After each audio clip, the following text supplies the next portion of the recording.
Here's what happened this week in North Carolina politics. We got invaded, let's talk about it. Hundreds of heavily armed Border Patrol agents started this week in Charlotte and they ended it in Raleigh-Durham, but there were sightings and reports from all over the state. They sent 40 armed federal agents to Blowing Rock. It's like the worst bachelor party you've ever been to. The latest information we have is that the Border Patrol arrested around 370 people statewide around North Carolina, including some U.S. citizens, but they've only identified 44 of those as having any criminal record at all. So 44 out of 370, that's 12%, which means that at least 88% of these people had no criminal record at all. Big parts of Charlotte were just shut down this week. Construction sites all over the city were at a standstill. It was all incredibly disruptive to daily life. So we have hundreds of masked federal paramilitary agents storming through American cities with loaded machine guns, grabbing people off the street, including U.S. citizens. It was so bad that even Republican Senator Thom Tillis says that he's had enough.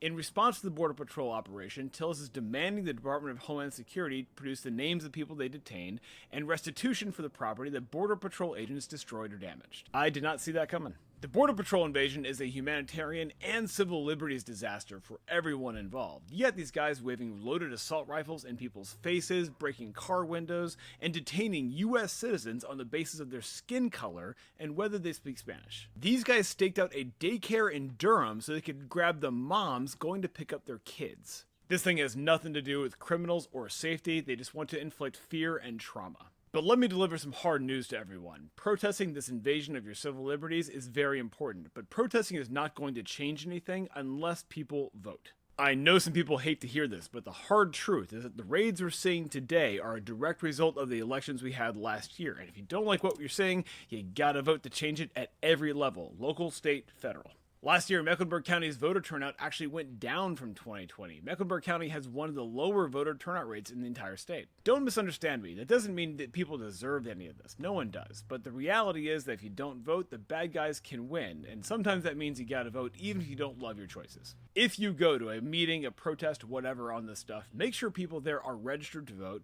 make sure they actually do vote, and that they vote for people who actually oppose this stuff. Again, local, state, and federal. Speaking of which, the 2026 Carolina Forward slate will be coming out in January, and yes, we will be endorsing in some primaries for our state legislature. Sign up in the bio and stay tuned. Stay safe out there, be a happy warrior, and have a great weekend.